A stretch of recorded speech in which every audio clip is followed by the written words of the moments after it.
People often say that the ocean doesn't favor the weak, and honestly, that's absolutely true. On this planet of ours, which is far from a welcoming place, nearly every stretch of ocean presents a new danger for those who dare to sail across it, step by step, or to be more precise, nautical mile by nautical mile. Still, among all these waters, there are certain seas that stand out as the most treacherous and deadly on the entire planet. Throughout the long and perilous history of seafaring, these particular regions have proven to be deadly traps for countless ships and the brave crews aboard them. These vast and violently unpredictable waters are notorious for storms, hidden reefs, narrow straits, shallow banks, powerful currents, and sudden violent changes in weather that catch even the most seasoned sailors off guard. Among the most feared for these very reasons are the South China Sea, the Red Sea, the Sargasso Sea, the Caribbean, the North Sea, and the Bering Sea. And even today, in our relatively calm and modern world, these waters still seem locked in a grim contest to see which one can claim the highest number of lives. But anyone who's studied maritime history knows exactly which sea has taken the #1 spot for fatality rates. It's the North Sea. Hey there, everyone! Now, the North Sea might seem like a familiar and well-charted place at first glance, so how did it end up with the highest death toll from shipwrecks and drowning? Welcome to our channel! Sit back, relax, and stay with us because you're about to find out exactly why. Let's dive right in.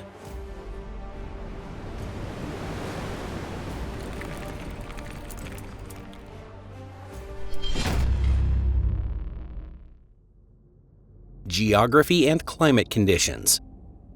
Just hearing where the North Sea is located might be enough to send a chill down your spine. After all, well, it's named for its northern geographic location. Its brutal, perpetually cold climate certainly lives up to the name. Geographically, it lies just east of the British Isles, west of Norway, and north of the coasts of Germany, Denmark, and Belgium. Of course, tourists staying in cozy hotels along the northern European coastlines of Germany, Denmark, Belgium, or the UK might gaze out their windows and marvel as the peaceful blue sea suddenly transforms into towering waves several meters high. But while they enjoy the view, out there on the water, sailors are struggling against those very waves, and their families back home listen closely to the crashing surf pounding against the rocky shore. Just imagine for a moment what it must feel like for them. What makes the North Sea so dangerous is how fast it can switch from calm and glassy to violently stormy without any warning. And the winds? They're absolutely brutal. It's not unusual for gusts to reach hurricane-force speeds of up to 75 miles per hour. But this isn't the kind of wind that carries warm, steamy rain like in the tropics. No, this wind blasts you with icy droplets of water between 32 and 50 degrees Fahrenheit, pelting you like fine sand, sometimes even mixed with sharp shards of ice or snow. And if a wave crashes over your ship, that wave is like getting hit with a freezing shower of water between 37 and 41 degrees Fahrenheit.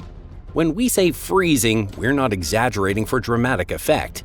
Spending just 5 minutes in water that cold is enough to send most people into shock, and for some, it can be fatal. That's why the North Sea ranks among the coldest seas on the planet. So trying to sunbathe on the deck of a ship here is like willingly stepping into a walk-in freezer with the fan on full blast. The danger in the North Sea only gets worse in winter. Temperatures can drop to -4 degrees Fahrenheit, while the sea itself can hit the freezing point. As a result, in particularly harsh winters, shallow coastal ports of the sea can actually freeze over. And once the water turns to ice, sailing through it becomes completely impossible. And even during the spring thaw, navigating near the coast carries the risk of running into floating ice. On top of that, thick fog is a constant companion on these waters, severely reducing visibility and making collisions even more likely. In seas farther north than the North Sea, crews have somewhat adapted to poor visibility, but here, that same problem becomes far more dangerous. That's because, unlike the Norwegian Sea farther north, the North Sea is bustling with heavy maritime traffic. This region serves as a major shipping corridor connecting Europe with other continents. So, without a doubt, the North Sea remains one of the most vital and heavily trafficked maritime zones in the entire world. Ocean currents, shallows, and floods. One of the most important things to understand is that the North Sea sits right on top of a continental shelf. In other words, you can think of the North Sea as a relatively shallow front porch to the vast Atlantic Ocean. Long ago, the area where the North Sea now lies was nothing more than a bleak, sprawling plain in northern Europe. Then, around 8,500 years ago, as the last ice age came to an end, the glaciers in the Arctic began to melt, and those plains were swallowed by the rising seas. What that tells us is simple: the North Sea is nowhere near the depth of the open ocean. Its depth ranges from shallow banks of roughly 60 feet to about 2,380 feet, with an average depth of around 310 feet. Because the depth of the seafloor changes so drastically and isn't flat, sailing across it, and especially steering a ship, becomes significantly more difficult. This uneven terrain gives rise to countless shallow areas known locally as banks, and they've been the cause of many shipwrecks. One of the most infamous of these is the Dogger Bank, located off the eastern coast of England. In some places, the water here is only 43 to 66 feet deep. Another notorious hazard is the Goodwin Sands, located off England's southeastern coast and dreaded by sailors for centuries. Together, these two shallow regions have claimed hundreds of ships over the years. What makes things even worse is that strong storms and fast-moving currents constantly reshape the seafloor, making accidents even more frequent. But it's not just ships that fall victim to the fury of the North Sea.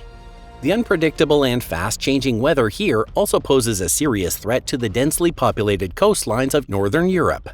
The never-ending storms and relentless winds that sweep across the North Sea bring devastation and death to coastal communities, especially during the harsh winter months. What often starts as a typical storm can quickly spiral into a national disaster, leaving destruction in its wake. One of the most catastrophic examples is the North Sea flood of 1953. A ferocious storm surged across the sea, flooding the coasts of the United Kingdom, Belgium, the Netherlands, and Denmark. When it was over, 2,500 people had lost their lives, dozens of ships had gone down, and more than 100 towns and villages were destroyed.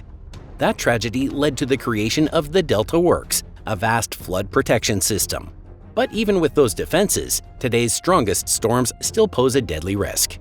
For example, in 2013, Cyclone Xavier swept through the region, pushing storm surges up to 10 to 16 feet high in some places and forcing thousands of people along the coasts of Denmark and Germany to evacuate. Military activity. If it weren't for human history, the North Sea would simply be another cold, violent patch of ocean at high latitude, just one of many dangerous seas between the poles. These high-latitude waters all belong to brutally unforgiving climate zones, where freezing temperatures and non-stop storms are just part of the environment. But when it comes to heavy ship traffic, no southern or northern sea, no matter how rough, comes close to matching the intensity of the North Sea. And we haven't even touched on its blood-soaked history. Comparing the North Sea to other oceans is like comparing a quiet childhood to the life of a battle-hardened war veteran. No other sea on Earth has seen as many naval battles fought on its surface as the North Sea has. In 1916, it was the site of the infamous Battle of Jutland. This clash marked the first and only time the full might of Britain's Royal Navy went head-to-head with Germany's high seas fleet in a full-scale battleship confrontation. The carnage was staggering. 6,094 British sailors lost their lives and 14 warships were sunk, while the Germans suffered 2,551 deaths and lost 11 vessels. The very first naval clash between Germany and Britain during World War I also unfolded right here in the North Sea. That battle took place on August 28, 1914, when British forces launched a surprise attack on German patrol ships in the Heligoland Bight. The result was deadly. 712 German sailors and 35 British sailors were killed in the fighting. And in World War II, the North Sea demanded even more blood from the nations involved. While massive engagements like Jutland became rarer, smaller, more frequent skirmishes were constant and relentless. One of the most intense series of battles occurred in April 1940, when Germany launched its invasion of Norway. In the narrow, winding fjords of Norway, British and German naval forces clashed, and Germany alone lost 10 destroyers in those fierce coastal encounters. In some battles, visibility dropped so low that chaos broke out, and, putting it mildly, accidents happened, like ships firing on their own allies. One of the most tragic examples of this kind of friendly fire was Germany's Operation Wikinger, carried out in February 1940. During this mission, 2 German destroyers were lost in the chaos, tragically sunk due to friendly fire from their own aircraft and naval mines.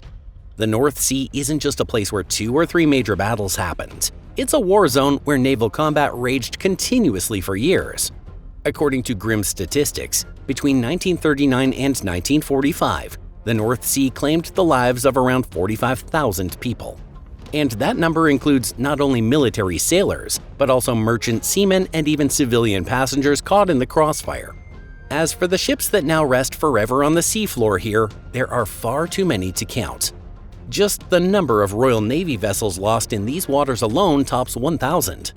And let's not forget one of the most intense mine wars in history, which played out right here in the North Sea. Believe it or not, more than 200,000 naval mines were deployed across these waters. The number of lives lost to those mines is beyond measure. And on top of that, we have to add the devastating toll taken by submarines operating in the region. Think of all the warships and merchant vessels that were sunk by relentless air raids from the British Royal Air Force and the German Luftwaffe alike. Put simply, the bottom of the North Sea is quite literally blanketed with the wreckage of shattered warships and sunken merchant ships. If you enjoyed today's video, don't forget to give it a thumbs up and share it on social media. Thanks so much for watching. We'll see you next time. Take care and goodbye.